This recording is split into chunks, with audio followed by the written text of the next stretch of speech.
Muito boa noite a todos aí que já estão aguardando a nossa live de hoje. Nossa live de hoje é uma live muito especial, porque ela tem a presença de dois convidados que têm uma experiência diferenciada no mercado. Eu vou apresentar para vocês brevemente. O primeiro convidado é o Dr. José Alckmin, que está aqui nessa tela do meio. E é um especialista, um advogado eleitoral com muita experiência, foi ministro do TSE, trabalha há muito tempo nessa área. O segundo convidado é o Dr. Gustavo Kanfer, que é um especialista em direito eleitoral, que atua em partido, atua orientando candidatos. E eu quero dar uma boa noite a todos vocês e deixar que eles façam o seu minuto de apresentação. Por favor, Dr. Alckmin. Caríssimo, muito obrigado. Boa noite a todos. Um prazer muito grande estar aqui para esse bate-papo, essa troca de ideias a respeito de temas eleitorais num momento muito angustiante, porque temos aí uma suspensão provisória das atividades todas e isso causa muita inquietação.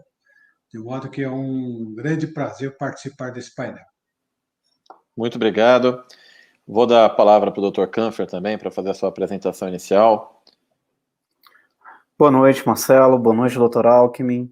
Uma pena que não estamos pessoalmente, os três, mas virtualmente aqui, podendo participar desse bate-papo.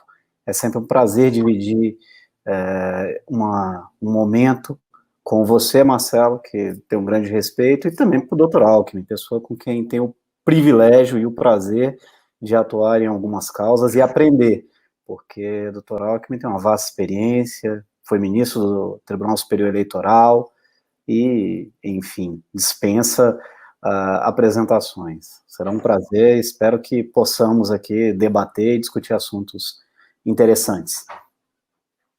Muito bem, pessoal. Então eu vou explicar como é que vai ser o nosso encontro de hoje.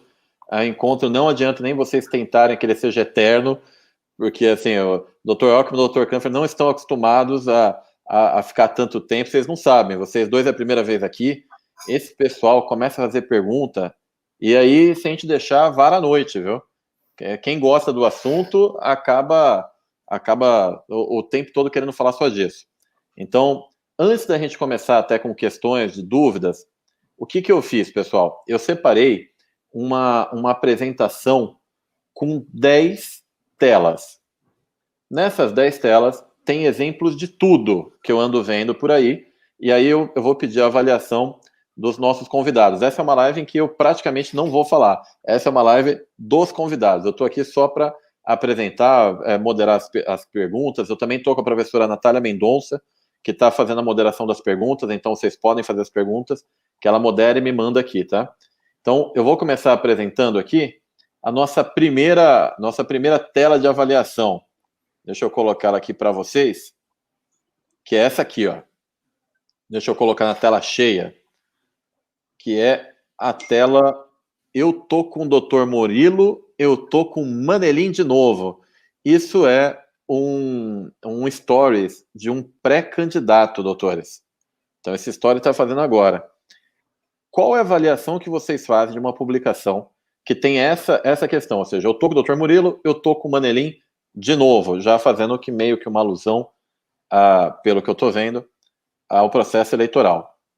Por favor, Dr. Alckmin.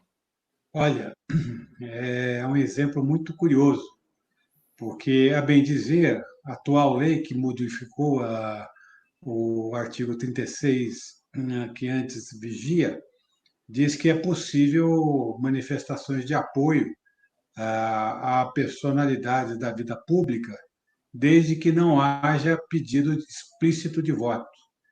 Então, no antigo conceito, isso seria uma propaganda eleitoral antecipada, mas com a alteração feita mais recentemente pela lei em 2015, esse tipo de manifestação está salvo de qualquer censura.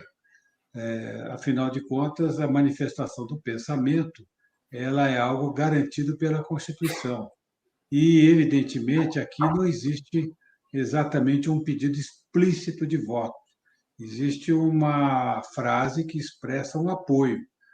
Agora, já há vozes que discordam, porque veem nisso um recôndito pedido de apoio de votos. Então, esse é um tema ainda tormentoso. Houve um famoso julgamento de um caso lá de Várzea Grande Paulista, em que o tribunal se dividiu, o Tribunal Superior Eleitoral se dividiu. E por 4-3, entendeu-se que, sem pedido de voto, não há propaganda antecipada.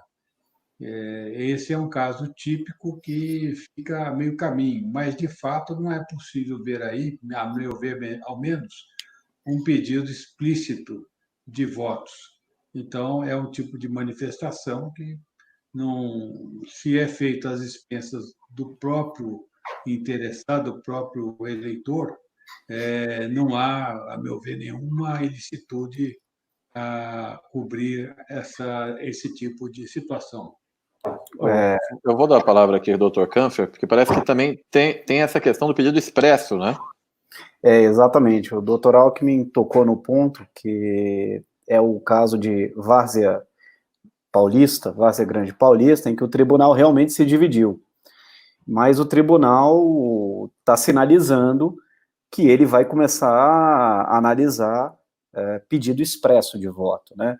O tribunal, nesse julgamento, inclusive, uns parâmetros, depois de um pedido de vista do ministro Fux, que era o presidente do TSE à época, ele já começa a parametrizar.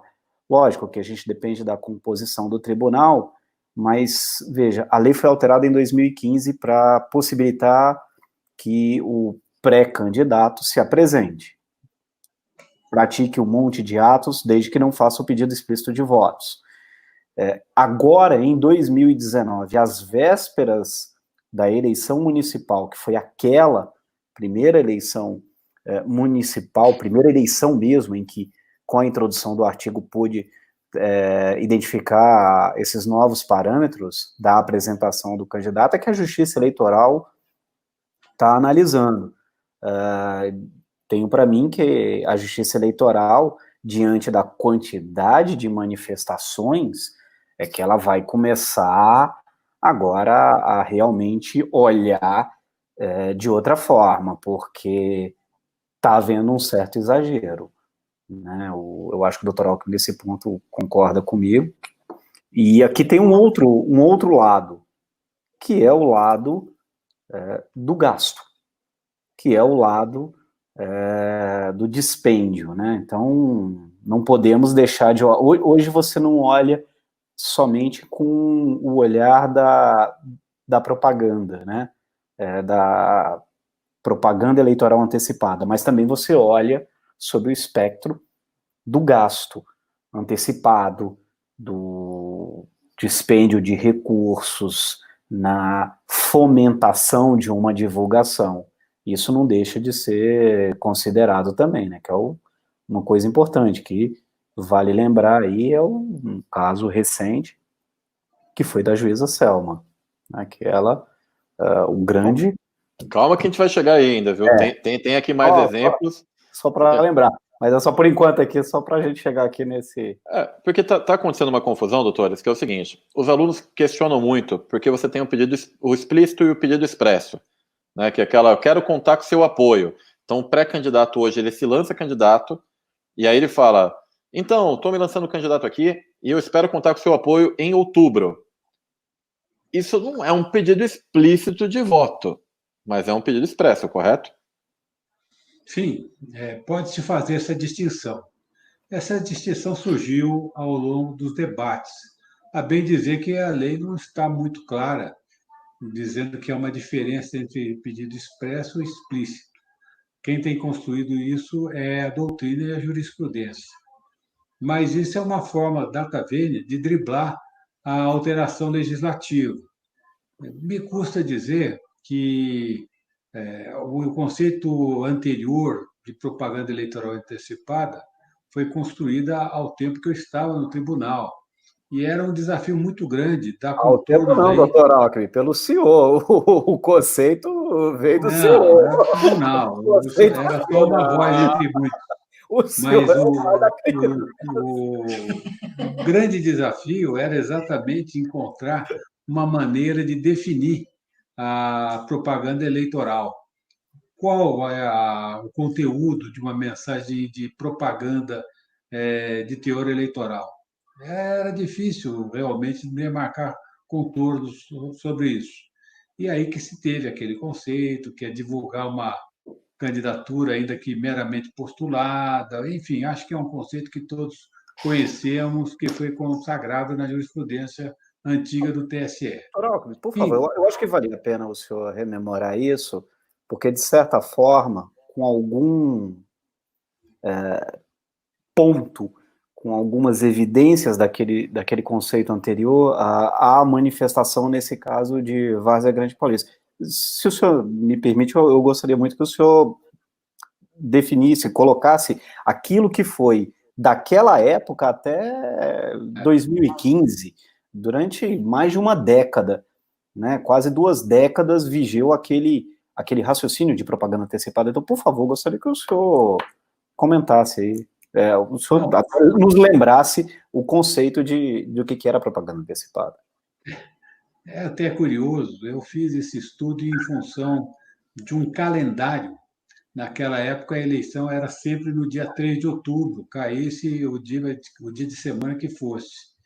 E um cidadão, candidato a vereador em Minas Gerais, mandou confeccionar um calendário, e nesse calendário, o dia 3 de outubro estava muito bem marcado, tinha lá um círculo vermelho para a pessoa que recebesse não esquecer do dia 3 de outubro. E aí o nome da pessoa e o cargo que exercia, que era vereador. E o Tribunal de Minas condenou por propaganda eleitoral antecipada, dizendo que, para bom entendedor, um pingo é letra. Então, dava para saber que ali estava alguém pedindo voto no dia 3 de outubro. E, diante desse caso, eu comecei a pensar como é que a gente poderia, né, delimitar, ou pelo menos conceituar, a propaganda eleitoral. Então, me pareceu razoável dizer que a propaganda eleitoral é aquela que ou promove, enuncia uma postulação eleitoral, ou que evidencia qualidades do postulante, ou ainda enuncia programas que se queira desenvolver, plataformas que se queira adotar no exercício da função, e ainda, claro, a qualidade do candidato, enfim. Seriam as 3 grandes áreas de propaganda eleitoral antecipada.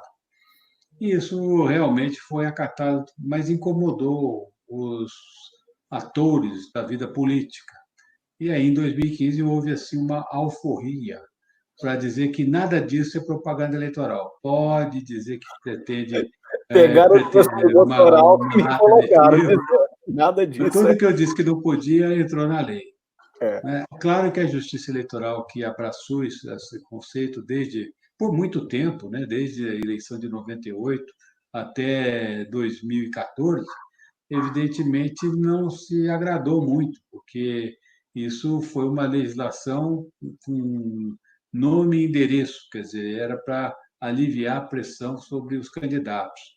Então, hoje, se tem aí um quadro interessante, porque, apesar de ter sido, na lei, limitadas as hipóteses de pedido explícito de votos, na prática, já há manifestações que querem, vamos assim, fazer uma distinção entre pedido explícito e pedido expresso.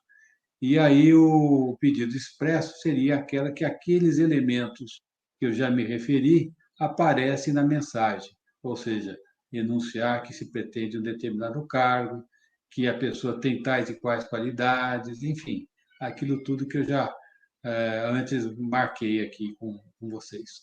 Doutores, Então, assim, só uma questão. Logo no início, vocês citaram a questão de Várzea Grande, né? Várzea Grande Paulista. Que foi uma decisão de 4-3. Ou seja, não é uma decisão de consenso. E já antiga. Já é antiga porque tem alguns ministros que não compõem mais o tribunal, né? O ministro Admar Gonzaga, o ministro Luiz Fux, o ministro Napoleão Maia. Eu não sei como a nova composição vai se colocar diante desse tema. Ou Então, seja, vamos ver. se a gente for recomendar para as pessoas, para os profissionais de comunicação, para os candidatos, então seria ideal que evitasse até o pedido expresso de voto, dado Sim, que não é pactuado. exatamente. Em função de um quadro bastante nebuloso de insegurança jurídica, aí temos duas opções, né? Ou fazemos como recomendava Paulinho da Viola, durante o nevoeiro, toca o barco devagar, ou se quiser se arriscar, o fará, mas sabendo que tem risco de receber uma multa aí. Eu vou Exatamente. trazer aqui um E outro exemplo. dependendo da quantidade, Eu vou trazer aqui um outro exemplo para vocês, que é esse aqui. Esse aqui foi um exemplo muito curioso que aconteceu agora, dia 6 de março. É um pré-candidato e ele está oferecendo, dentro do Facebook dele, assim, regularize seu título todas as sextas-feiras, a partir de 6/3 a 1 de maio, com saída da Santa às 13 horas. O que ele está fazendo? Ele está oferecendo para o eleitor o transporte do eleitor até o cartório para que o eleitor possa regularizar o seu título. Daí eu pergunto... coloca como informações o telefone dele. Ele não, tem as informações. Não é nem o telefone da Justiça Eleitoral, do cartório, né, que é quem dá informações oficiais sobre isso. É o telefone. Exatamente. O que eu queria saber de vocês é o seguinte: isso pode ser configurado compra de voto, ou seja, um candidato pode pegar e oferecer até carona para que um eleitor regularize seu título? Isso para mim é meio nebuloso. Eu acho que talvez compra de voto não, mas com certeza é um ato que pode capturar abuso do poder econômico, a oferecer um serviço, né, que é transporte para a pessoa ir ao local para regularizar seu título, evidentemente está dando uma facilidade, um serviço ao eleitor. E isso, se for feito em grande quantidade, se tiver uma influência possível no pleito, e aí é necessário também ter em conta a gravidade da conduta, pode sim custar o registro do candidato que promove esse tipo de situação. Claro que E, temos que ver se ele é candidato antes, né? Se for inclusive, um benemérito da população que está fazendo um ato de gentileza, não teria. Mas aí temos que aguardar o pedido de registro para entrar, eventualmente, com uma ação de investigação judicial eleitoral. Olha, o inclusive, doutor acabou de falar assim: eu, se fosse o adversário, pegava o print até um cartório, fazia uma ata notarial, pegava a URL bonitinha e esperava para ver o registro, entendeu? Eu faria isso. esse tipo de benesse só não é compra de voto porque agora a gente não está na eleição. Se tivesse no período eleitoral, entendo que seria ali, é uma promessa, qualquer vantagem ali para o eleitor. Agora, veja que, como bem disse o doutor Alckmin, isso aqui tem um custo, tem um gasto, e ele está suportando esse gasto, alguém está usando esse gasto. Eventualmente, uma AIGE antes do período eleitoral, antes da escolha de candidato, até para apurar, não sei, alguma coisa, mas com certeza, o que você falou, Marcelo, se você for adversário, é só começar a juntar isso aí, questão, nossa, essa aí é o... Essa tá pronta. Eu só não vou dizer que é batom na cueca, porque vão achar que eu tenho mais de 40. Eu vou trazer Eu aqui um queria outro fazer exemplo. uma Sim. ligeira observação, que é o seguinte: a rigor, a AIGE só é cabível depois do pedido de registro. Mas já houve casos em que se pediu a liminar para sustar a conduta do possível candidato ainda em período anterior ao registro. Então, isso talvez se recomende, porque senão, na hora da AIGE, mas já se sabia antes da eleição e não tomou providência. Isso foi um armazenamento tático aí do fato para caçar o contendor que talvez tivesse mais prestígio eleitoral. Não, então Então, calma. às vezes, é bom entrar com uma cautelar, um pedido cautelar, para mandar o candidato suspender. Não, calma que Lembro- hoje tem mais. Isso, Assim, se alguém não fizer uma representação no Ministério Público, alguma coisinha, só pedindo para o MP investigar, às vezes precisa, opa, falei demais. calma que eu acho que vocês vão gostar mais do próximo. O Vamos próximo lá. é muito bom. É muito bom. Eu vou colocar aqui na tela para avaliação. Ele é de uma vereadora atual, né? A vereadora até tem um nome curioso, que é Raquel Boa Morte. E o que ela está colocando ali? Olha, se você não consegue se cadastrar para receber os R$600 ou os R$1.200 do auxílio emergencial do governo federal, você entra em contato com ela, porque ela e a equipe dela vão te auxiliar nesse processo. Ou seja, então a vereadora está falando que, caso você não consiga fazer o registro, você entra em contato com ela, porque ela vai agilizar, assim, não está claro, né, como ela vai auxiliar, mas ela está dizendo que ela pode auxiliar neste processo. Isso pode ou isso não pode? Porque, assim, eu já vi algumas outras situações que deram em processo até de improbidade, como candidatos a vereador, quer dizer, candidatos não, vereadores que assim, imprimiam currículo para munícipe, e isso acabou dentro dos seus gabinetes. Ele tinha um escritório de atendimento à população que fazia até o currículo das pessoas. Isso aqui ele é muito parecido. Ela está ajudando o eleitor a receber o auxílio de R$600. Qual a opinião de vocês deste fato aqui, por gentileza? Eu queria lembrar que um dos casos mais emblemáticos de cassação de mandatos foi de um personagem chamado Múcio, o Homem do Chapéu, que era candidato a deputado federal aqui em Brasília, ou senador, já não me lembro mais, porque é a eleição de 1986. E ele participava da distribuição de leite para as pessoas carentes na cidade satélite de Brasília. Distribuição essa que era promovida pelo governo do Distrito Federal, mas ele se apresentava de forma tal que fazia com que as pessoas acreditassem que ele era o autor da benesse. E acabou sendo cassado isso em tempos anteriores à lei complementar 64, enfim, mas para ver que isso é uma fórmula antiga que se qualifica como abuso do poder político ou econômico. Eu não gostaria de me pronunciar tão taxativamente sobre um caso concreto, porque a gente está vendo assim essa propaganda, etc., né? É complicado a gente ser taxativo, mas em linha de princípio eu vejo o problema. Acho Ok. que pode ter aí inclusive a questão da caracterização do abuso do poder político e econômico. Ou seja, assim, no mínimo pode acontecer uma denúncia e dependendo de qual tribunal ela encontrar. Sim, exatamente. 073, ela parece que é da Bahia, e veja, ela se coloca, a equipe, se você puder voltar um pouco, Marcelo, Volto. no Inclusive, tem até para complementar aqui, tem uma pergunta que é exatamente sobre isso. Aqui, ó, professor Vitorino, não pode ser considerado filantropia e solidariedade em tempos de colapso sanitário? Afinal, né, já teve caso que foi considerado filantropia. Então, assim... veja, ela fala assim, ó, conte comigo, eu e minha equipe vamos te auxiliar, ou seja, ela...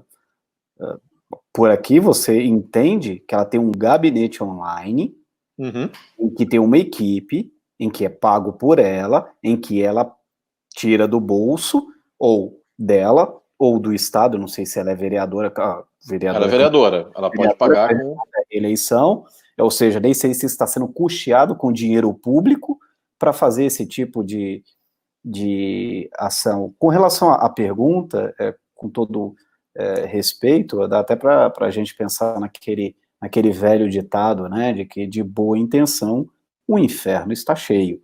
Então, assim, estamos num momento delicado em que é necessário filantropia, é necessário ações desprendidas disso, mas veja, eu não posso fazer com que a minha filantropia me resulte num proveito eleitoral. Nesse caso, não entendo que aqui há uma incompatibilidade. Eu gostaria só de acrescentar um caso curioso que houve lá do Rio Grande do Sul. Havia deputados beneméritos que mantinham albergues para pessoas doentes que vinham do interior se tratar na capital. Desnecessário lembrar que Porto Alegre é uma capital onde o frio predomina. As pessoas vinham do interior e, às vezes, não tinham onde ficar. Aquelas E casas. exatamente, os deputados providenciaram casas que foram denominadas albergues, que essas pessoas mais humildes podiam se hospedar, fazer seu tratamento, normalmente de câncer, né? Fazer a quimioterapia e tudo mais, e depois voltavam para suas cidades de origem. E era fornecido alimento, algum tipo de assistência, pois por muito pouco não houve a cassação desses deputados. Foi necessário verificar-se que em eleições anteriores isso já tinha sido suscitado e a Justiça Eleitoral entendeu que não havia problema. Mas no evoluir da apreciação dos casos, já numa outra eleição, o TSE entendeu que isso não era possível. Eu acho que é do Rio de que... Janeiro, não foi, doutor Alckmin, que era Rio de Janeiro, alguma coisa, não, era Rio Grande do Sul. Eu sei porque eu fui a Porto Alegre e, inclusive, visitei um desses albergues, que eu lembrei eram caso do Rio construções muito, muito toscas, e tinha muito também simples. tinha também no Rio umas questões assim, só porque eu me lembrei. Pode ser. É muita coisa, a gente nem lembra tudo, mas, enfim, mesmo num caso desse que, inclusive, tinha gente que não era nem eleitora no Rio Grande do Sul e que se hospedava e tal, mesmo assim o tribunal achou que isso tinha um efeito sobre as eleições. Eu vou... Então, Conclua, doutor Alckmin, por favor. Não, então, só para dizer que a filantropia nem sempre é uma excludente aí de ilicitude. Sim. Eu acho que esse é um ótimo termo. É. Eu vou aqui para um outro exemplo, No inferno, que é um exemplo muito, muito comum, que é quando uma página de Facebook institucional compartilha uma publicação de um mandatário. Nós temos o artigo 37 da Constituição, que fala sobre a comunicação de governo, ela deve ser impessoal, informativa, e aí, quando esse artigo foi feito, nós não tínhamos internet, é bem que se fale, mas aí, agora nós temos internet, então nós temos páginas de Facebook de instituições. Eu vou mostrar para vocês este caso aqui.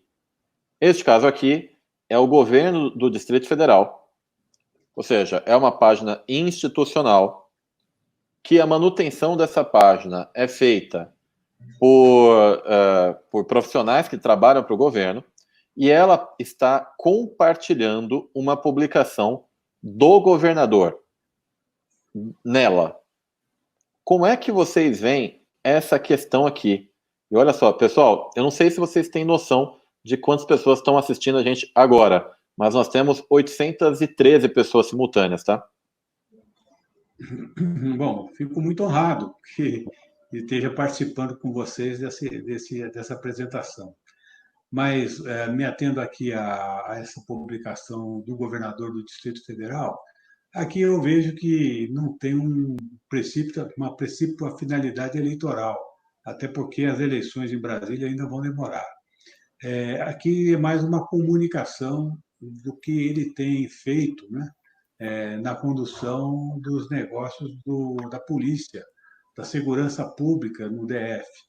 Está dito lá, o Distrito Federal tem governo e esse governo não admite a entrada do crime organizado na capital federal. Estamos empenhados em... E aí a frase não está completa, mas é necessário situar um pouco, contextualizar um pouco essa frase. Aqui se tem uma preocupação grande com o presídio da Papuda, que agora passou a receber os presos da mais alta periculosidade. E a própria polícia, eu sei porque tenho pessoas que lá trabalham, ficou muito preocupada com a presença do crime organizado em Brasília.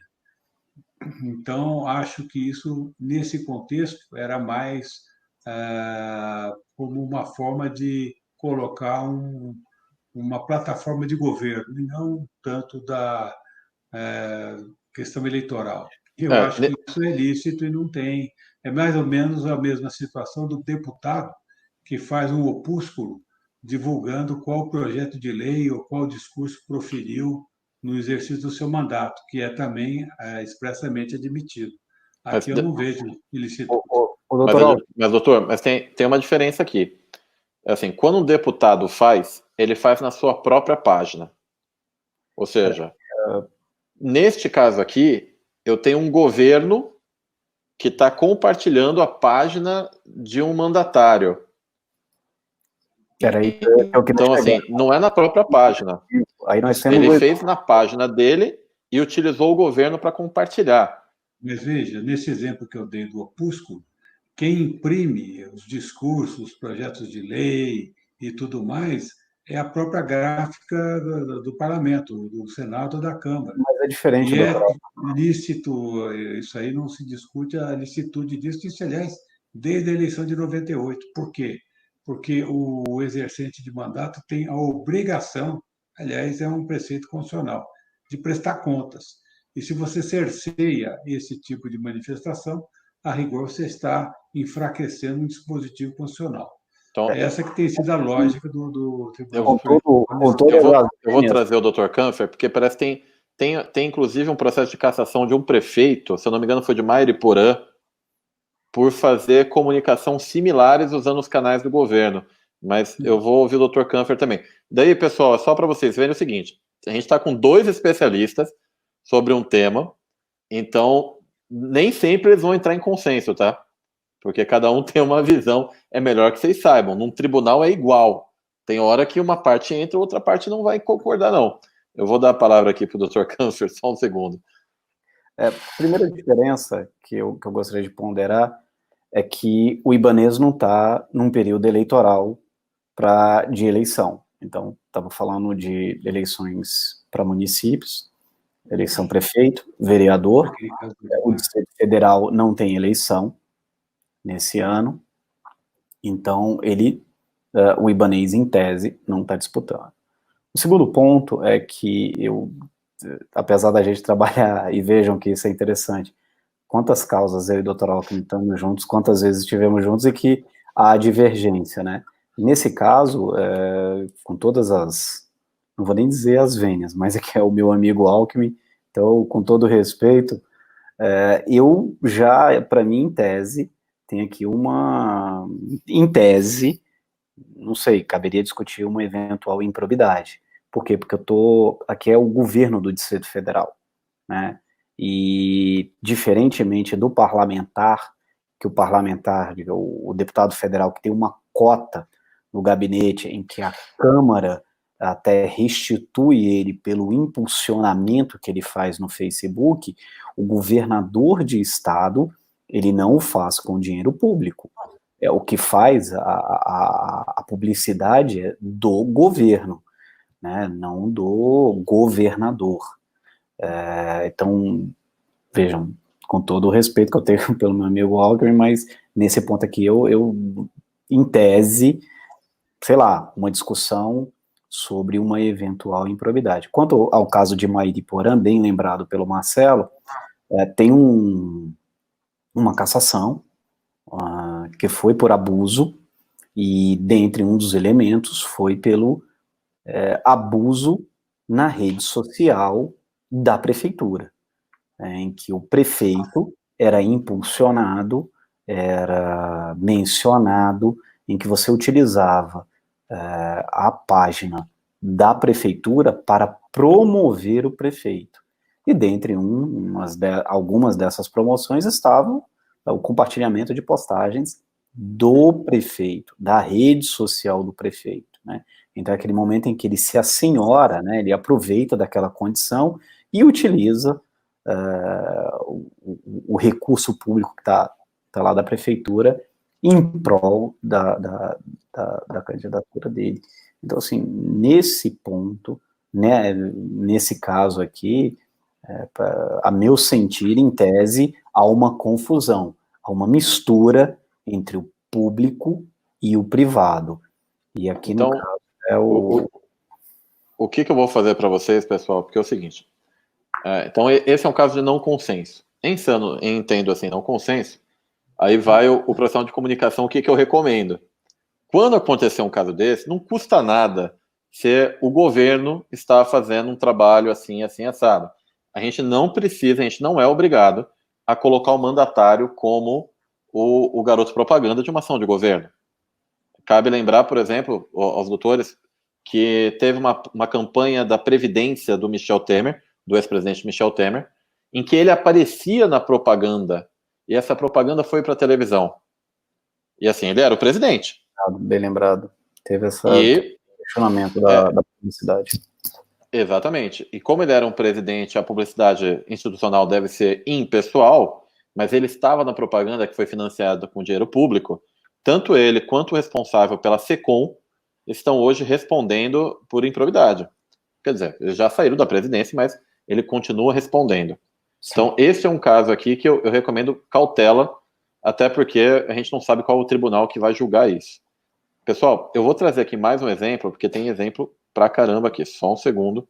Eu só queria, então, que você está achando aí, lembrar uma circunstância curiosa. Numa eleição, salvo engano, de 2010, houve uma divulgação de uma mensagem de um ministério em relação a uma crítica feita na propaganda eleitoral, não era pré-campanha, mas sim campanha eleitoral, pelo candidato Zé Serra, criticando um determinado aspecto de um ministério. E o ministro resolveu responder à crítica usando os meios do ministério, uma mensagem gravada, divulgada em rede social, etc. Naquela ocasião, entendeu-se que isso era uma violação à lei e houve suspensão e multa para a providência tomada. No entanto, já mais modernamente, ao contrário, a mesma circunstância, mas o TSE entendeu que isso era possível porque era um exercício de uma resposta. E aí se punha essa discussão. Já era no caso da campanha do Aécio e de Dilma Rousseff. E aí se colocou a mesma circunstância. E o tribunal decidiu de forma diametralmente oposta, dizendo que é permitido que a resposta, no caso de uma crítica pontual feita pelo candidato adversário, pode ser respondida por qualquer membro do governo, na página do Ministério e tudo mais. Então, você falou muito bem, é tema movediço. Aí a divergência já é ilustrativa, que as opiniões podem divergir. Mas, doutor, foi não. uma questão até em relação a isso. Porque você tem uma questão que é a justiça eleitoral, que eu vi que o senhor apontou muito bem. Olha, para a justiça eleitoral isso não há um problema. Agora, você tem a questão de justiça eleitoral e nós temos também da justiça civil. Então, quando você usa o recurso público para favorecer determinado mandatário, sim, ele é processado em qual justiça? Justiça comum, por improbidade administrativa, por violação do artigo 37, parágrafo único da Constituição, que determina que a publicidade oficial seja impessoal, né? Mas isso também tem decisões díspares, cada uma dando uma compreensão peculiar. Essas coisas que envolvem... É porque não tinha internet, né, doutor? Não tinha nem internet quando foi feito esse negócio. Não. Mas eu acho que aí é menos relevante a questão da internet. Eu me lembro, por exemplo, de um caso que chegou até o Supremo. Infelizmente, o Supremo entendeu que isso não era exatamente um tema constitucional, que era mais a qualificação dos fatos. Mas um prefeito, salvo engano, de Piracicaba ou Sorocaba, fez um caderno, vamos dizer assim, um folder, com suas realizações como forma de prestar contas. Nem era candidato à reeleição. E aí veio à baila essa discussão se isso seria uma violação do princípio da impessoalidade ou não. E também aí houve uma certa vacilação da jurisprudência. Para alguns, como eu disse, prestar contas é dever do governante. Então, não teria havido excesso nenhum. para outros, o simples fato de mencionar o nome do governante já é, caracteriza a quebra da impessoalidade. Tema movediço. Ok. Então, eu vou... Assim como na doutrina, na jurisprudência, e assim como nós, colegas, uma distinção entre quem está no executivo e quem está no legislativo. Há quem entenda que a prestação de contas de quem está no executivo, ela deve seguir a impessoalidade. Então, é a prefeitura que presta contas, né? Não o prefeito. Prefeito. Tem uma questão aqui, essa daqui vai ser rapidinha, essa daqui não tem nem dúvida, é só saber se pode ou não pode. Olha esse caso aqui. Então, é uma pessoa que está fazendo uma frase, como várias outras, ele já tem ali suas redes, ou seja, dá para ver que é um card bem montado, ele, ou seja, assim, de graça não é, mas também não deve ser caro demais, pode ser barato. Agora, o que eu achei muito curioso, ele se coloca hoje como pré-candidato a governador. Ou seja, esse é o pré-candidato mais antecipado que eu conheço. Ele já está se colocando... Fora da época não, mas é de agora mesmo? É de agora, essa publicação é de agora. E aí eu queria saber, assim, existe alguma regra que te impeça de falar que você é pré-candidato? Eu sou pré-candidato a presidente da República em 2028. Era meu voto.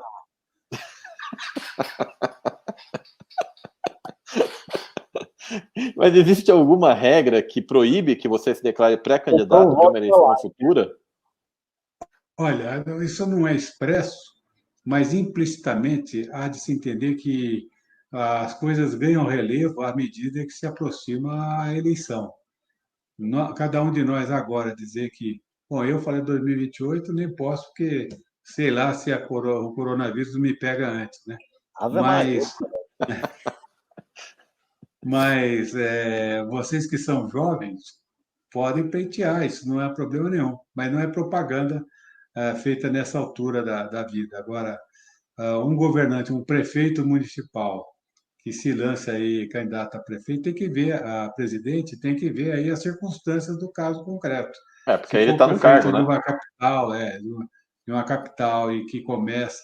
Olha, esse é um grande drama, porque, veja, de uma forma recôndita, nós já estamos em plena campanha eleitoral para a presidência da República 2022. Essas discussões que aí se travam sobre as melhores medidas para a contenção do coronavírus, a melhor solução para a economia do país, isso está repleta de controvérsias com intuito eleitoral, né? Sem dúvida, né? Tem governador aí que já se lançou candidato. E o que me parece mais espantoso é o seguinte: a Justiça Eleitoral, e aí me permitam a crítica, é apenas pelo menos uma opinião, eu na audiência pública expus essa minha compreensão, achou que retirar o financiamento de campanha pelas entidades privadas resolveria o problema do abuso. Não é verdade. E, aliás, agudizou agora que aqueles que têm acesso aos meios de comunicação, pode ser cantor, jogador de futebol, apresentador de TV e tudo mais, obviamente que vão tirar partido disso para poder fortalecer as suas postulações eleitorais. Se o senhor me permite, claro. Até o ministro Og, recentemente, num voto, que eu não vou dizer o caso, ele chega a citar que a campanha eleitoral tem 45 dias, e o período que antecede tem 210. Ele fez uma conta, e como o senhor bem posicionou, veja, você está gastando dinheiro onde? Nos 45 dias ou nos 210? Então, pessoal, eu vou traduzir aí para vocês, ok? Porque assim, a posição deles é o seguinte: se você é um atual mandatário e está usando um cargo para se postular para uma eleição futura, por mais que não seja o seu ano eleitoral, que você só vai disputar daqui 2 anos, pode ser sim alvo de uma ação aí que está contestando esse uso, até porque você está mandatário se projetando claramente para disputar uma eleição futura. É diferente desse rapaz aí que a gente colocou, que ele está se colocando. Se eu me colocar como presidente, ninguém vai meter uma ação dessa em mim, entendeu? Mas se eu fosse mandatário, pode ser. Se você me permite, eu vou até lembrar aqui um caso, que o Dr. Alckmin foi mas no pique, porque tem mais coisa aqui. Um caso que o Dr. Alckmin foi advogado. Jackson Lago, Dr. Alckmin, não sei se você se recorda, no desacórdão, e recorda bem, no acórdão, quem foi cassado foi Jackson Lago, e um dos fundamentos é que ele era o candidato do governador. E o governador, à época, ele, com mais de um ano antes da eleição, ele disse que faria o sucessor. Não me lembro se era numa distribuição, alguma coisa num evento no interior, ele que disse que faria o sucessor. E o apoiado por ele era Edson Vidigal, o candidato do governador era Edson Vidigal, não era Jackson Lago. Como Edson Vidigal não foi para o segundo turno, o governador resolveu apoiar Jackson Lago. E um dos argumentos de caçar o Jackson Lago foi porque o governador, no interior, num discurso, num evento para 500 pessoas, disse que faria o sucessor. Nem disse... Quem seria, né? Seria, né? Eu farei meu sucessor. Ou seja, esse daí é risco. Eu vou trazer uma outra aqui para vocês, porque, assim, na política, antigamente, nós tínhamos os showmícios, né? Porque, afinal, política nunca foi um assunto lá muito bacana para a população, então trazia os músicos, aí o pessoal ia ouvir os músicos e acabava tendo que comprar a conversa política. Aí, agora a gente não tem mais showmício, mas eu quero compartilhar com vocês uma coisa que está acontecendo. É essa aqui, ó. Isso aqui é um pré-candidato que está organizando uma live dentro do seu canal em que ele convida uma artista para tocar.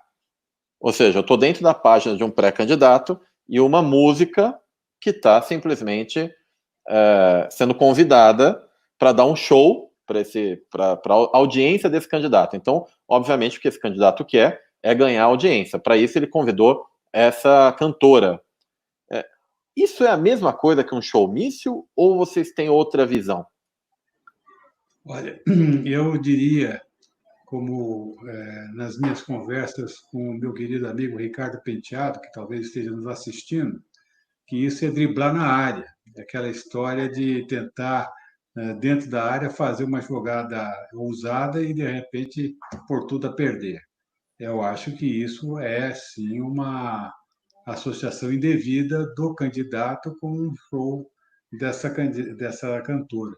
Verdade que estamos ainda em período pré-eleitoral. Isso talvez tenha assim um atenuante forte, mas não é recomendado que se faça porque pode sim derivar para o abuso. Vamos lembrar o caso da nossa senadora Selma Arruda, que no período pré-eleitoral fez gastos vários com promoção da sua postulação eleitoral e acabou cassada. Então, é um caso que não se recomenda também. Olha, ainda cabe nesse caso específico, né? Porque eu me lembro de 2018, quando começou a ter o elemento da pré-campanha, porque não tinha o elemento da pré-campanha, é um elemento novo. E aí, um dos ministros do TSE falou: o que vale para a campanha, vale para a pré-campanha. Se eu não me engano, eu não lembro quem foi o ministro, talvez o Dr. Kampfer lembre, mas ele foi muito claro nesse sentido. Ele falou: não, se não pode na campanha, não pode na pré-campanha. É isso mesmo ou eu me enganei, doutor? Não, o TSE era um julgamento, ele começou a fazer isso, porque começou aquela discussão, o que eu posso fazer no período pré-eleitoral? Porque a gente usa a expressão pré-campanha num linguajar mais comum, mais de candidatos, mais ali, o que a gente está falando, é o período que antecede, antes da propaganda eleitoral, antes do registro, antes disso, resolvemos chamar isso de pré-campanha, mas que não está escrito em lugar nenhum, não tá positivado, não tem regra, né? Não tem um capítulo na lei ou na resolução que diga a pré-campanha é o período tal a tal e pode fazer isso, isso e isso. E aí, foi até, salvo engano, o Alckmin pode me corrigir também, era o caso de umas placas do Bolsonaro em 2018, que estava uma análise sobre outdoor. Tinha uns outdoors. Lembro dessa situação. E, se eu não me engano, foi num desses casos em que o tribunal definiu que o que não pode ser utilizado em campanha eleitoral também não pode no período pré-eleitoral. Então, se outdoor é proibido utilizar no período eleitoral, na propaganda eleitoral, também é proibido no período pré-eleitoral. Então, nessa ótica, aqui ainda configuraria. Do mesmo jeito que o povo é criativo para fazer, não, eu fiz uma live, estava online, entrava quem queria, não sei o quê, do jeito que o povo é criativo, a justiça também, os jogadores também são criativos por enquadrar. A gente Porque não pode... o que conta, né, Gustavo, é exatamente esse chamariz calcado aí na apresentação musical de pessoas de sucesso e que é o que encarece a campanha. E a proibição do showmício exatamente no sentido de dar uma certa oportunidade de equilíbrio entre os candidatos. Então, essa é a razão de ser dessa proibição. É E isso mesmo. assim como se tem chamariz em apresentação em comícios, tanto também terá na O ambiente... apresentação digital. Ainda mais, por exemplo, esse ano, os comícios serão basicamente digitais. Então, se alguém bota lá um artista de renome para se apresentar durante a sua fala, aliás, já teve na época do showmício uma situação muito curiosa que era alguém de muito prestígio popular e a praça foi enchendo e os que falam antes do candidato principal se estenderam em considerações e o povo começou a se inquietar. E aí o verdadeiro candidato, quando assumiu o microfone, falou: já vi que vocês estão cansados com vocês aqui, o grupo, e apresentou e foi extremamente aplaudido pelos eleitores, que na verdade queriam mesmo era um show e não ouvir a pessoa. O show. O pessoal não sabe, mas assim, eu gosto de visitar o Dr. Alckmin só para escutar as histórias. Assim. Vou lá, eu abuso lá do café na residência dele só para escutar. Dá muita alegria. Porque tem ótimas histórias.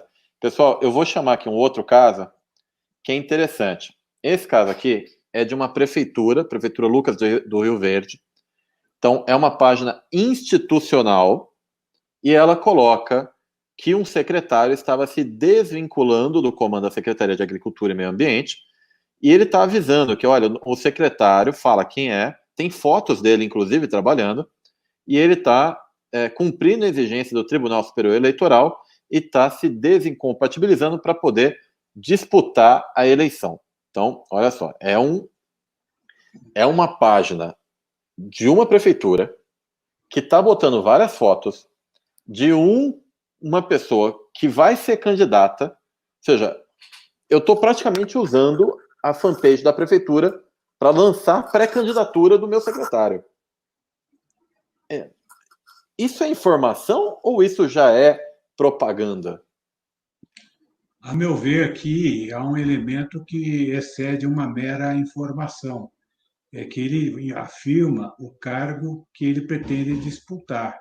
E isso posto numa página oficial, realmente acho que complica um pouco a situação.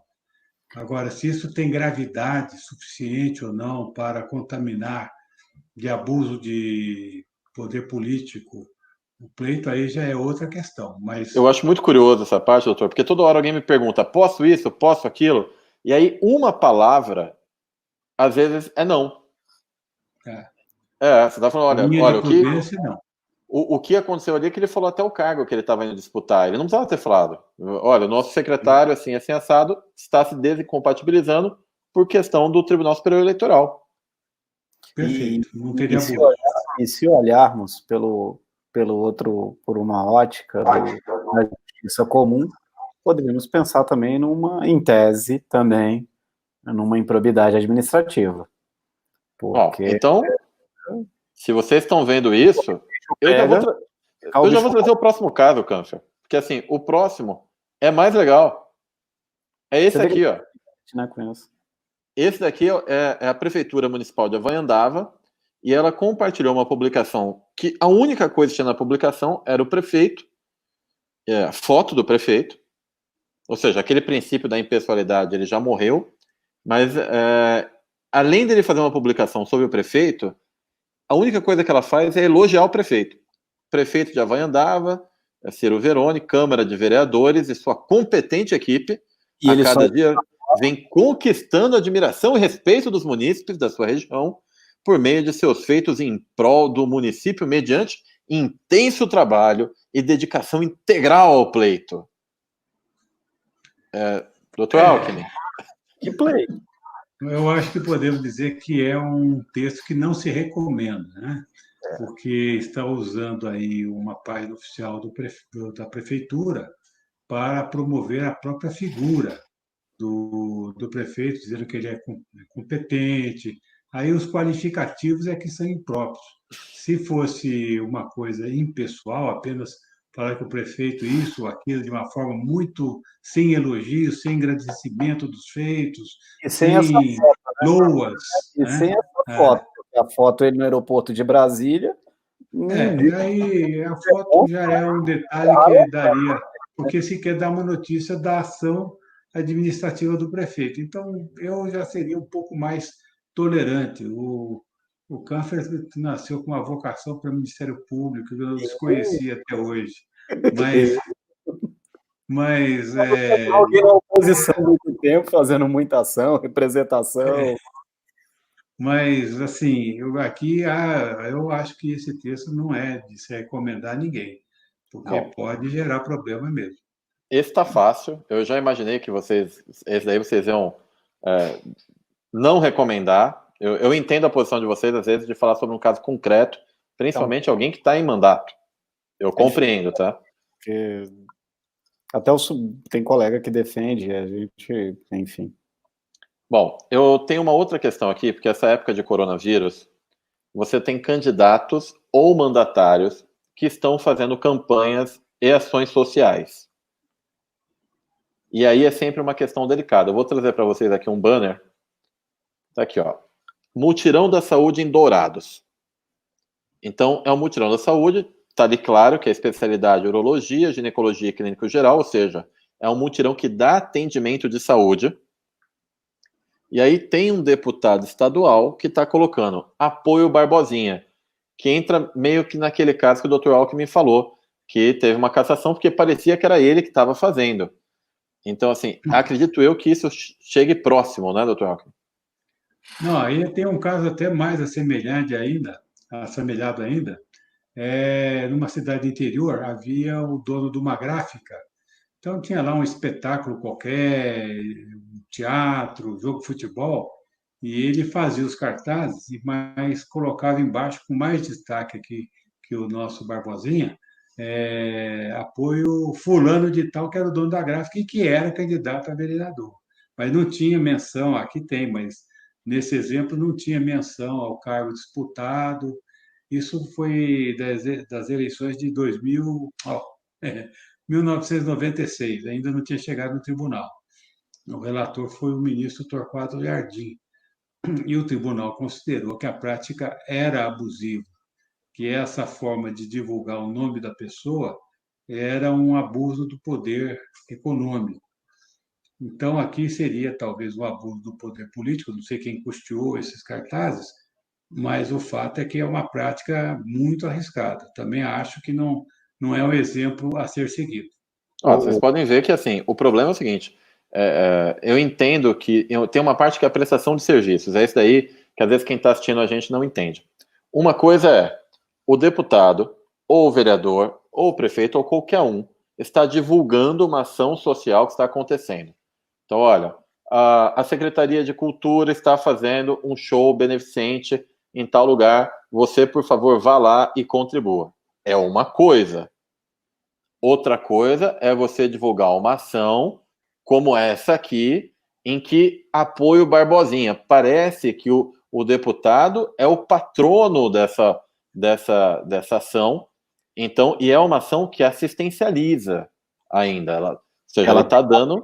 Ela tem esse apelo social, né? É um apelo para pegar justamente aquela a parcela da população mais carente, né? Ela tem esse apelo.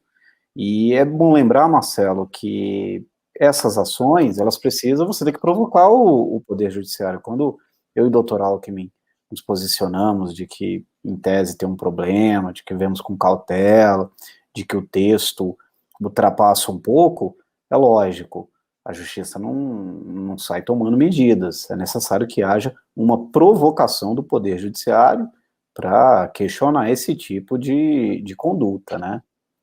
Então, Bom, aí é um exemplo disso. esse tá fácil, então. Então, vocês vão ficar... vocês vão entrar em êxtase com o próximo. Porque, assim, eu acho que eu nunca vi algo como o que eu vou mostrar para vocês no próximo. Que, assim, esse daí ele tá divulgando e falando que ele tá apoiando. Ok. O próximo é isso aqui. Esse tubo que vocês estão vendo é um tubo de gel higienizador de mãos, ou seja, álcool gel. E aí tá lá, ó, deputado estadual do Carmo, ou seja, ele está distribuindo álcool gel com a marca dele. Tá lá, né? Aqui, ó. Tô na área, DC. Tô na área, porque DC, porque é do Carmo. Então, assim, ele resolveu distribuir álcool gel com a marca dele como deputado estadual, numa época de pandemia. O que vocês acham disso daí? Porque, assim, eu como comunicador, eu acho isso uma bizarrice, mas eu gostaria da parte jurídica. Essa aí, como eu disse antes, driblar na área é o mínimo que se pode dizer. Aqui é driblar na área sem goleiro ainda. É uma situação realmente calamitosa. Eu não gostaria de, como advogado, ter a missão de defender aqui o nosso deputado estadual numa circunstância dessa. É muita falta de prudência. O doutor já recusou o cliente, mas se quiser, eu posso tentar.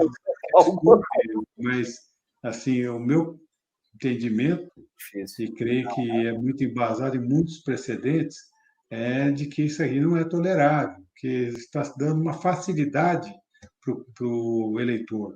Aí sim poderia até se falar em compra de votos, porque está se outorgando ao eleitor algum tipo de brinde, prêmio, que tenha um valor econômico, mínimo que seja, mas tem.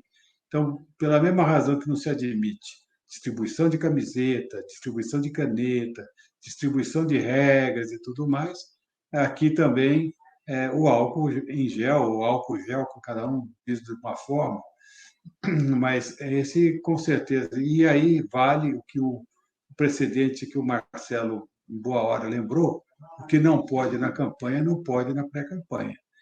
Então, se não pode distribuir durante a campanha esse tipo de objeto para os eleitores, também não poderia na pré-campanha. Isso realmente é uma conduta que merece certamente reprovação, ou pelo menos quem a cometer sabe que está submetido a um grave risco de ter aí uma sanção da Justiça Eleitoral.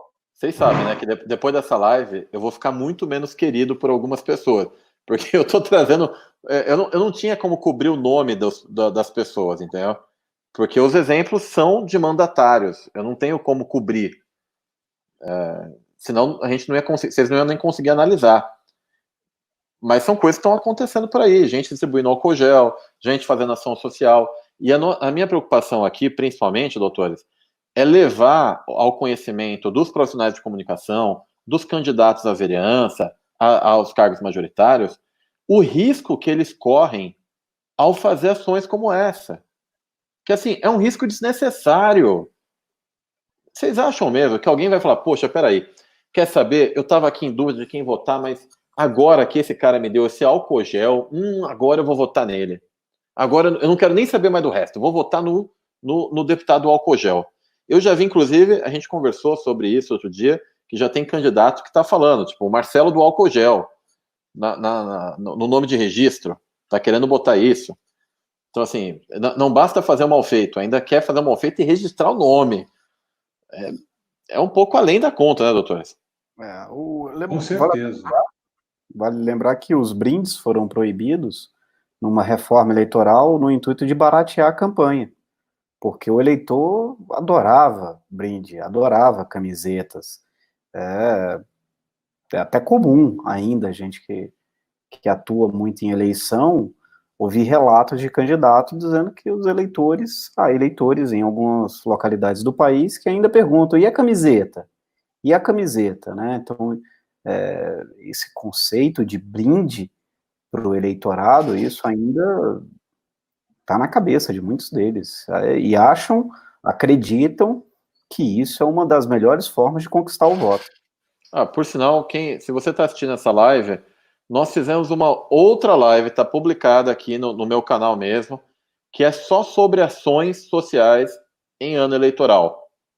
Tem mais de 1 hora em que a gente fala sobre isso, porque é um dos problemas graves para quem vai se candidatar.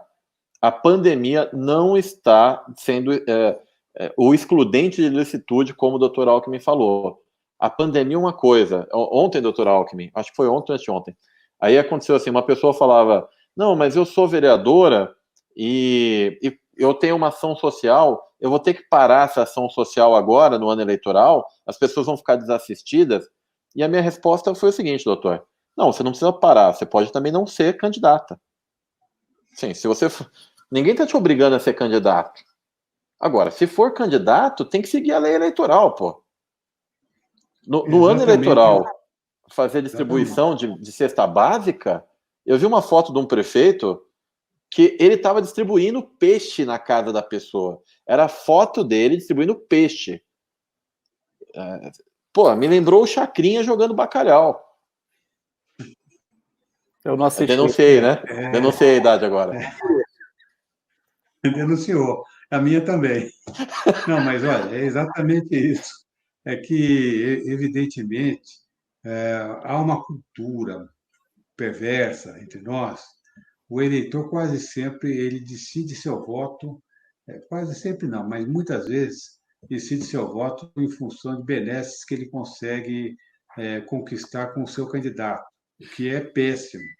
E por isso que a compra de voto é altamente sancionada no plano criminal e no plano eleitoral, porque é preciso acabar com isso. O eleitor tem que entender que ele tem que fazer uma escolha pautada ou pela ideologia do candidato, ou pelo partido que ele está afiliado, as soluções que esse partido propõe para a sociedade, ou até em função do candidato ser o mais honesto, mais competente, seja lá qual for. São os 3 critérios principais: a ideologia, partido e qualidades pessoais do candidato. Tudo mais que seja destinado a interferir essa trilogia aí é algo que realmente não se admite. Aí é abuso ou do poder econômico ou do poder político. Então, tem algumas... Conclua, doutor, por favor. Então, nós temos que prestigiar o que se chama a lisura do pleito, a liberdade do voto e a verdade eleitoral, porque o que é mais essencial numa eleição é a legitimidade do candidato eleito. Quem ganha com base em favores, em compra de votos, na verdade, não detém legitimidade. Muito bem. Eu tenho aqui algumas questões. A gente recebeu muita pergunta, tá? Eu acho que essa deve ser uma das lives de maior audiência, porque é uma audiência muito qualificada, uma audiência de profissionais, de pré-candidatos. Então, geralmente uma live como essa, ela não passa de 200, 300 pessoas ao vivo. Agora, a gente está desde o início até aqui com mais de 800. Então, a gente recebeu muitas perguntas, muitos comentários. A Natália fez um apanhado aqui de perguntas, que são até, algumas são repetidas. Então, eu vou começar aqui com as perguntas, que nós já temos 1h e quase 10 de live. E aí eu quero tentar encerrar em 1h30, porque, afinal, a gente também precisa descansar um pouco. Essa já é minha terceira do dia, tá? Então, e vocês fizeram sustentação hoje, então eu sei que vocês também estão cansados. Mas vamos lá, pessoal. Olha, tem aqui do Leonardo Pérez.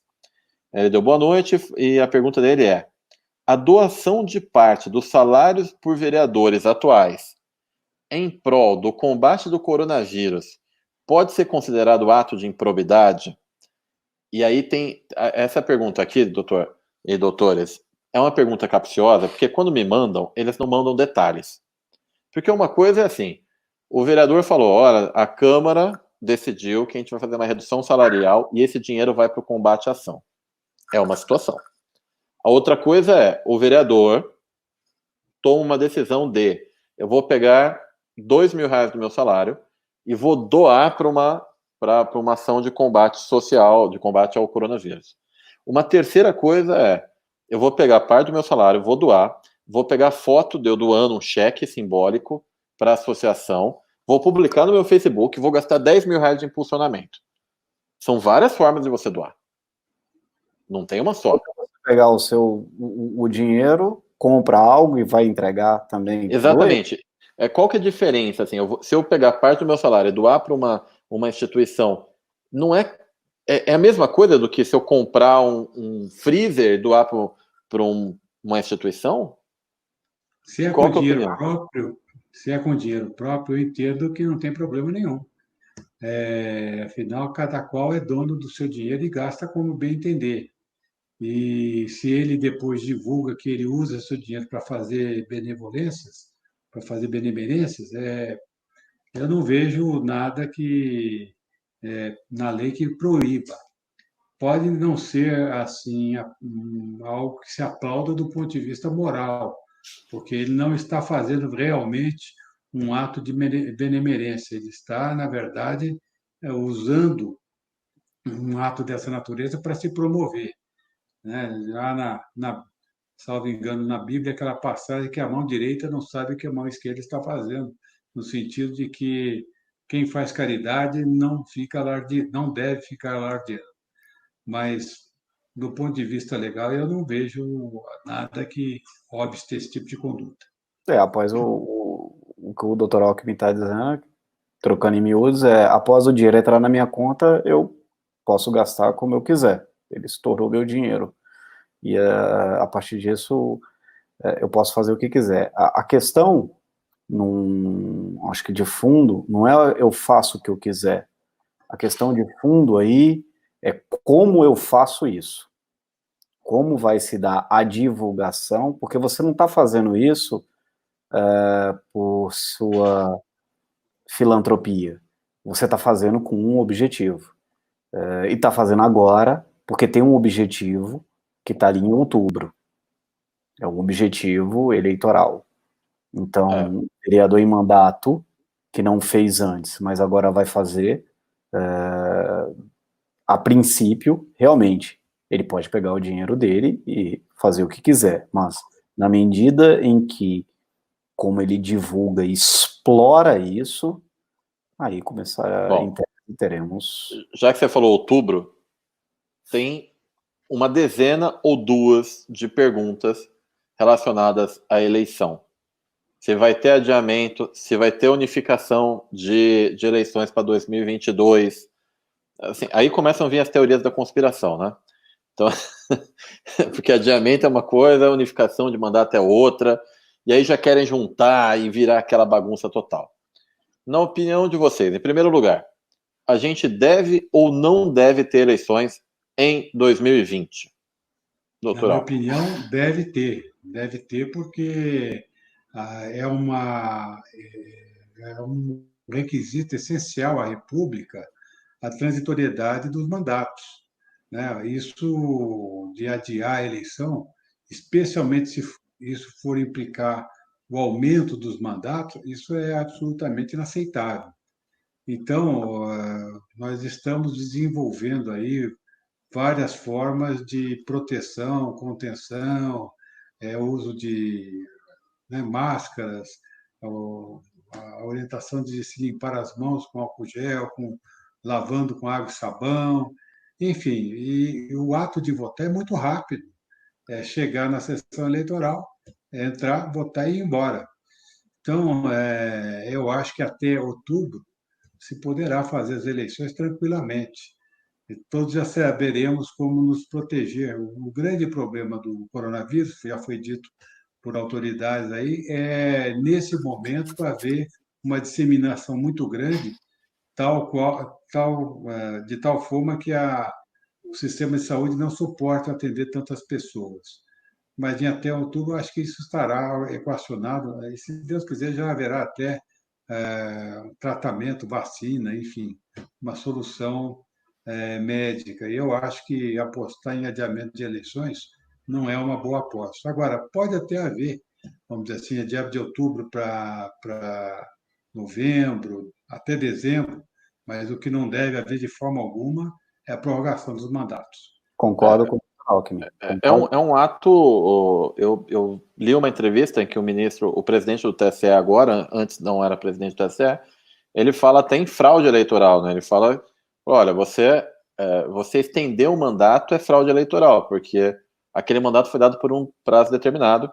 E ele ainda cita uma passagem muito discreta, eu achei que ele foi muito elegante até, em que ele fala que a última vez que nós tivemos a extensão de mandato foi durante o período militar, em 1978, em que os mandatos dos prefeitos e vereadores foram estendidos por 2 anos. Então, assim, eu não quero falar não, mas da última vez que a gente estava na ditadura. Então, assim, ele foi muito, muito elegante. Exatamente.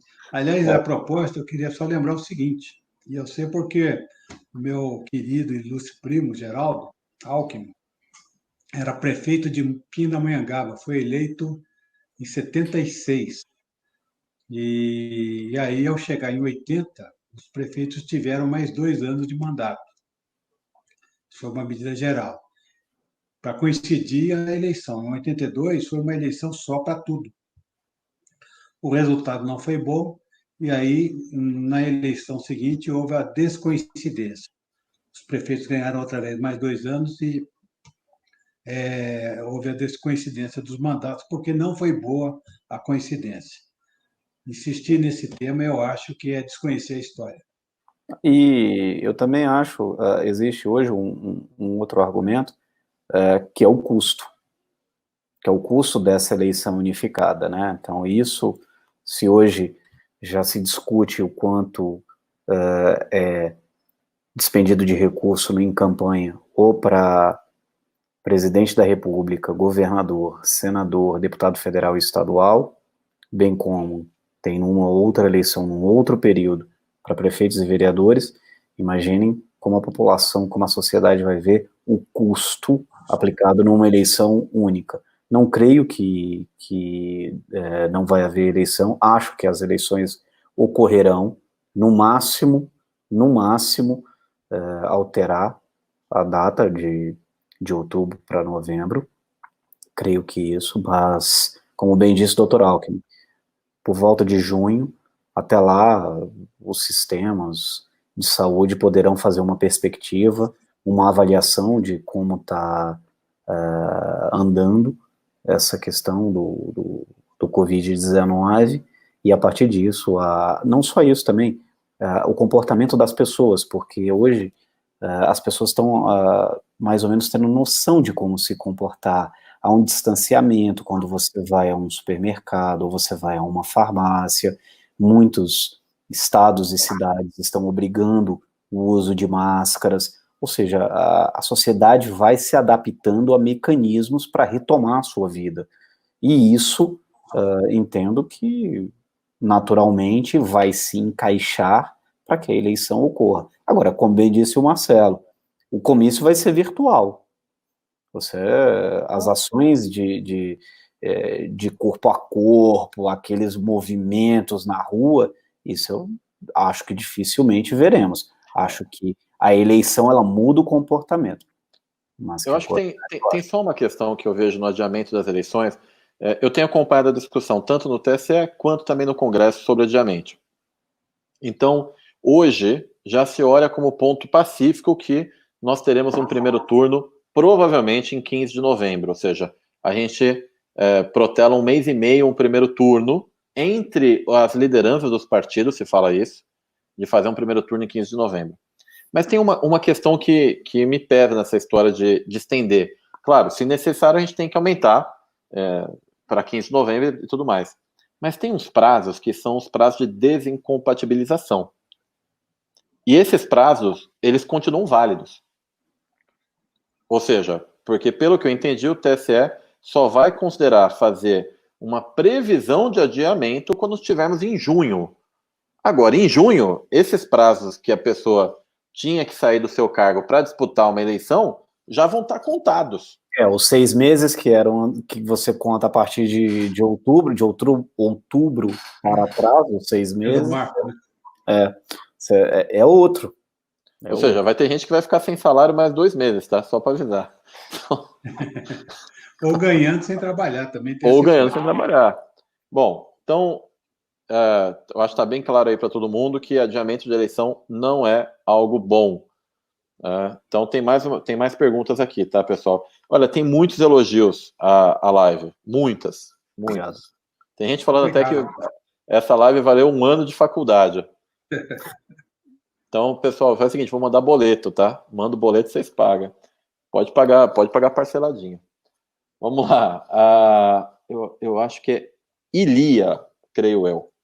E nos casos de apoio, tipo adesivo colado em fundos de carros, por exemplo, quando os adesivos têm a mesma confecção, mesmo tipo de letra, cor, tamanho, isso é, adesivos iguais, quais problemas pode causar ao pré-candidato? Doutores, é o seguinte, eu vou traduzir a malandragem da pergunta aqui para vocês. Tá? Porque eu estou acostumado com a minha audiência. Eu já sei onde eles querem chegar. Eles querem ouvir um sim. Quando pergunta assim, me diz sim. Então, o que acontece? Tem pré-candidato que começa a fazer adesivo. Então ele fala assim, Marcelo Vitorino 2020. Marcelo Vitorino, o povo está com ele. Marcelo Vitorino, o rei da Asa Sul. E aí ele faz uma quantidade de adesivos, sei lá, faz 10 mil adesivos e sai colando no carro agora. E ele é pré-candidato. Isso pode dar problema? Bem, na verdade, a questão é saber o custo desses adesivos, né? Porque essas mensagens já não significam mais propaganda eleitoral antecipada. Então, votar apoio a esse ou aquele, isso não é em si mesmo, me parece, salvo o melhor juízo do Gustavo aí, me perdoe, que pigarrinho me pegou, mas graças a Deus que é Sem só um problema. pigarrinho. Isso eu não vejo problema. É claro que não pode haver pedido explícito de voto. Isso aí já está aceite. Agora, se for em quantidade muito grande, pode caracterizar o abuso do poder econômico. É uma coisa muito insistente, o uso de outdoors que não é permitido. Doutor, aí, sabe o que vai acontecer? Novamente, conheço minha audiência, acabou de falar. Se for uma quantidade muito grande, pode configurar abuso de poder econômico. Como você está usando esse termo específico, aí vai ter alguém que vai falar, mas se um amigo meu fizer e me doar, ele fez 500 mil e me doou, olha só, porque eu tenho amigos que gostam muito de mim. Então, mas nós temos que lembrar, e foi bom você falar isso, que me permite esclarecer o seguinte: a pessoa, o candidato, não tem que ser necessariamente o autor da conduta. Se ele for beneficiado pela conduta ilícita de terceiro, ele também pode ser punido, ainda que não seja declarado inelegível, mas perderá o seu registro. Então, se ele tem um amigo que faz um desatino desses, a melhor coisa que ele faz é correr atrás desse amigo e falar, pelo amor de Deus, segura tudo isso e guarda, porque você vai me prejudicar. Aí, antes até do Dr. Kampfer, eu já vou falar de um caso, porque o Dr. Kampfer estava envolvido nele.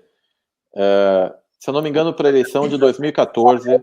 Esclarece como é que eu estava envolvido nisso, por favor. Não, calma. Tá nervoso por quê? Que já tá rindo. Olha lá, a alegria dele, saber que eu tô Calma. Deixa eu terminar, não deixa eu nem... Né? Calma. O que aconteceu? Se eu não me engano, foi a eleição de 2014. Na eleição de 2014, teve um grupo que fez uma fanpage favorável ao Aécio Neves. Era tipo Aécio Neves presidente, alguma coisa assim. E ele estava alimentando essa fanpage. Ele poderia, por exemplo, fazer um impulsionamento monstruoso naquela fanpage. Ué, qualquer pessoa pode abrir uma fanpage. Ela abre, faz um impulsionamento gigantesco, e aí? Só que não era uma fanpage oficial. Então, da mesma forma que se você tiver um amigo que te dê 500 mil adesivos e você tem que pesar bem nessa amizade, vamos supor que você achasse na sua casa 500 mil adesivos, tá? Então não foi nenhum amigo que te deu. Ele caiu do céu, parou na tua porta, estacionou um caminhão e desceu 500 mil adesivos. Da mesma forma que da fanpage, deveria fazer o quê, Dr. Kampfer? Vitorino, bem lembrado. E aqui você bem pontuou 2014. E em 2014 tinha um agravante, que não está agora, que é a propaganda antecipada, com aqueles requisitos. O postulante se mostrar como o mais preparado, o melhor para disputar o cargo. Então você ainda tinha esse agravante. A gente começou a perceber, e acho que o doutor Alckmin concorda comigo e você também, que a grande preocupação, ela migrou da multa por propaganda antecipada para ações para abuso de poder econômico, abuso de poder político, o abuso. Isso por quê? Porque criou a cultura agora da pré-campanha. Então, esses adesivos, muito embora não tenham um contexto de propaganda antecipada, eles trazem consigo, eles carregam aquela nódoa, aquela pecha, em tese, do abuso. Né? Então, a gente sai de que seria a propaganda antecipada, o pedido expresso já, digamos que o TSE aceitasse isso, mas para o abuso. O abuso. Agora, o que é muito, o que é pouco? O conceito de muito ou de pouco, ele depende. Né? Assim como uma pessoa, um banqueiro, ou um dono de loja, e aqui o Dr. Alckmin, se me permite citar um caso, que uma multa aplicada ao dono da loja Avan, pela postagem de um vídeo em apoio ao então candidato Jair Bolsonaro, a multa de 5, 10 mil reais, para ele é muito pouco. Por um impulsionamento, que eu não sei quanto ele patrocinou, se foi 500 ou 300 mil, sei lá, é muito, 5 mil reais, para um candidato a vereador de uma cidade de pequeno porte, que muitas vezes isso é quase metade do limite de gasto de uma campanha, é muito recurso, é muito dinheiro, mas para uma pessoa muito rica, não é. Então, a quantidade de muito ou de pouco vai depender do tamanho do município. O Dr. Alckmin, acho que ele lembra de um caso de Americana, que julgou também em 2014, e assim, a história era que o prefeito tinha feito uma revista e tinha distribuído. Só que a quantidade de revistas que tinham sido distribuídas era enorme, quase que abrangia o município inteiro, era um negócio absurdo. Então, depende assim dessa... hoje você, inclusive nesses julgados, há já uma expressão que se tem cunhado do pré-candidato médio ou do candidato médio, né? Ou seja, uma pessoa em situações normais, o que ela faria? Isso é complicado. Esses adesivos, porque como a gente está dizendo, a gente já não fala mais tanto de propaganda antecipada, a gente já fala mais de abuso, porque esses 210 dias, eles favorecem que as pessoas tomem iniciativas, façam gastos, empenhem-se para ficarem conhecidas. Pessoal, recebi aqui muitas questões sobre essa questão de ações sociais, então tenho uma live inteira com o Dr. Kampfer também, só sobre ações sociais. Por isso que eu não estou colocando essas perguntas aqui, porque já tem uma live só para isso. Aí vocês assistam, tá aqui no canal mesmo. Entra lá que vocês vão pegar tudo. Deixa eu pegar aqui mais uma pergunta para a gente encerrar, e aí eu vou para as considerações finais, que já são 10h30, 22h30, e eu, que já tenho uma idade um pouco avançada, eu preciso dormir cedo. Eu tenho umas colegas aí que não, mas vocês me desculpem, eu durmo cedo. Então, deixa eu pegar aqui mais uma pergunta. Uma pré-candidata conquistou a emenda parlamentar por um município vizinho. A publicação deste fato pode gerar problemas? Não creio. Se ela é um ato da vida parlamentar, ela pode noticiar e, veja, esse próprio conceito de município vizinho, olha, deputado é estadual ou federal, mas é do estado inteiro. Então, é lícito a ela dizer das ações que ela tem em prol dos eleitores do Estado, estejam eles onde estiverem. Então, eu não veria nenhum problema. Eu vou fazer até um complemento, porque assim, essa história me puxa uma outra parecida. Mas com perdão, Sim. Marcelo, te interromper, mas quando a pessoa fala município vizinho, o capetinho aqui no meu ouvido fala algo mais ou menos assim: eu sou pré-candidata no município A, mas eu estava divulgando o recurso que eu, deputada estadual, consegui aqui para o município B, que é colado no município A, como existe em muitas cidades. Não só porque me ocorreu isso, assim, no município vizinho. Tem uma questão agora que, assim, Não tem problema durante nenhum. tanto os deputados federais, quanto o vereador, tudo mais, isso é uma dúvida que as pessoas têm. Poxa, ele pode continuar publicando coisas nas suas redes sociais e impulsionando?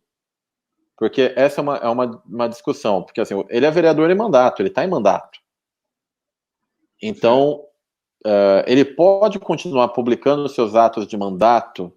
Eu já li duas correntes. Eu já li corrente de que ele só poderia publicar, mas não impulsionar. Eu já li corrente de que ele poderia publicar e impulsionar, contanto que não fizesse nenhuma menção à eleição. Qual é a posição de vocês? Eu me filio a essa segunda corrente. Ele pode divulgar os atos que ele pratica na condição de mandatário, pode impulsionar, mas não pode aproveitar esse ensejo para fazer proselitismo eleitoral, pedir votos, divulgar sua candidatura, porque aí foge ao escopo. Aqui é o seguinte, a prestação de contas. Enquanto ele é exercente de mandato, ele tem o dever de dizer aos eleitores o que ele anda fazendo. Isso é do jogo. Agora, se ele transmuda isso para proselitismo eleitoral, dizendo que assim está demonstrado que eu devo continuar no meu mandato, enfim, deriva para esse tipo de mensagem, aí eu acho que realmente foge o escopo e ele comete o ilícito eleitoral. Vocês prestaram atenção nessa derivação? Os Prestaram deputados. bem atenção? Porque, assim, são palavrinhas que mudam tudo. Né? Então, eu espero continuar, né, aqui fazendo o meu trabalho, com o apoio de vocês. Assim, pronto, aí você já foi para eleitoral. Tá. É como os deputados federais. Os deputados federais, eles, como a gente falou em determinado momento, eles podem, inclusive, ser reembolsados, serem ressarcidos com dinheiro público da Câmara dos Deputados. Se alguém quiser, no portal da transparência da Câmara, você pode pesquisar o CNPJ do Facebook, ele te mostra quantos parlamentares fizeram impulsionamento. Mas o conteúdo desse impulsionamento, ele tem que estar atrelado exclusivamente à atividade parlamentar dele. É a prestação de contas dele de como parlamentar. Aí a gente ainda tem que trazer à luz para uma outra questão, né?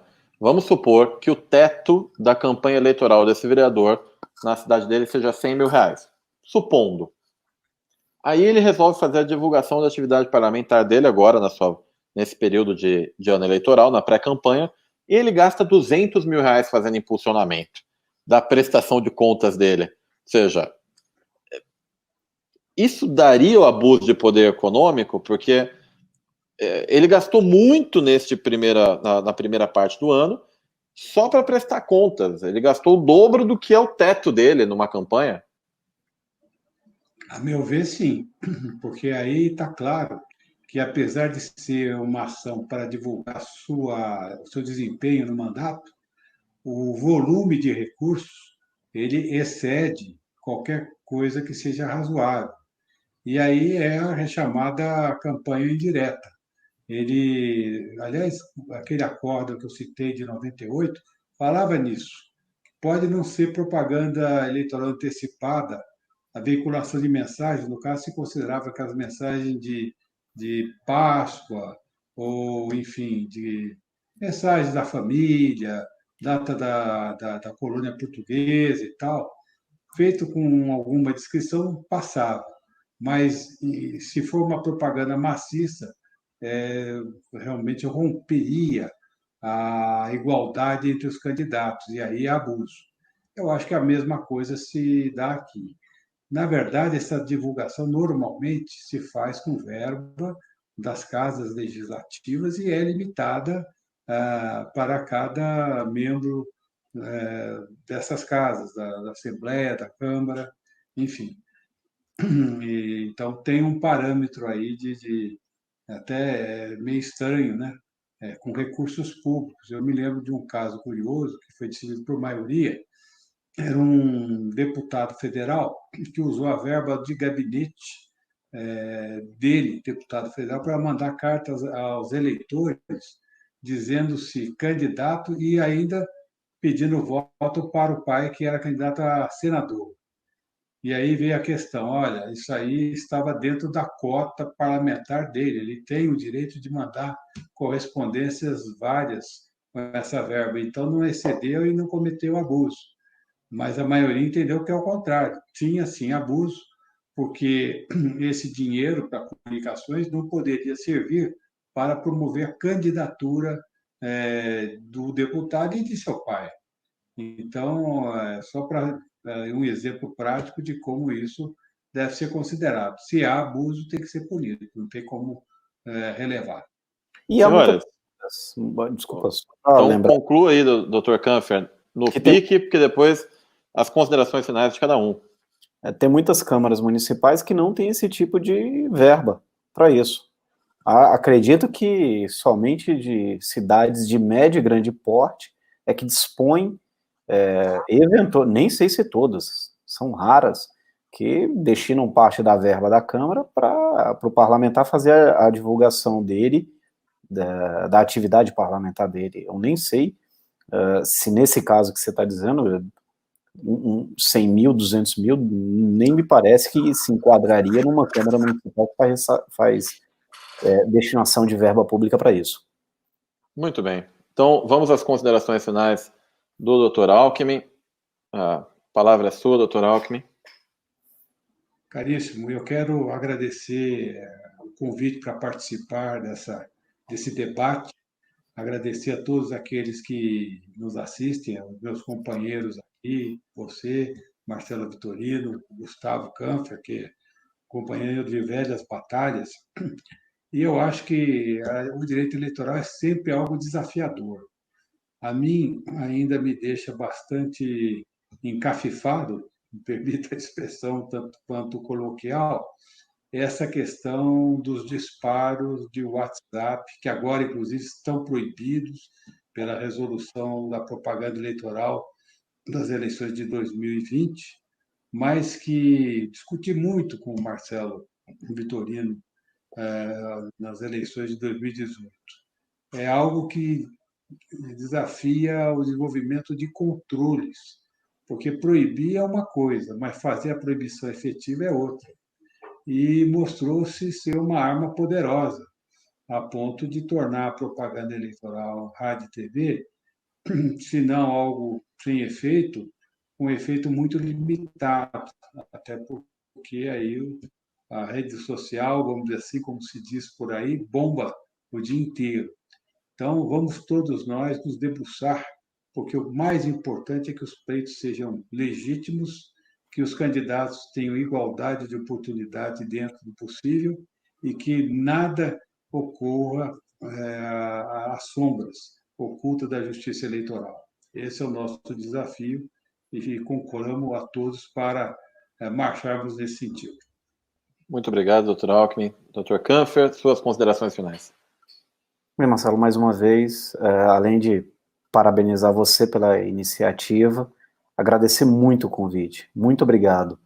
Obrigado por esse momento, compartilhar com você e com o Dr. Alckmin experiência, trocarmos ideias, contarmos histórias, discutirmos teses, numa campanha de um ano eleitoral atípico da história das eleições do Brasil. E isso é muito, como disse o Dr. Alckmin, é muito desafiador. Nos faz refletir sobre uma série de questões, não só pessoais, como também eleitorais. Mas, como bem disse o Dr. Alckmin, nós temos que fazer isso, trabalhar por um pleito legítimo, trabalhar para que tenha paridade de armas, para que os candidatos tenham mesmas condições, né, de se colocarem, de se apresentarem, e que isso não comprometa o pleito, porque da forma como tem caminhado,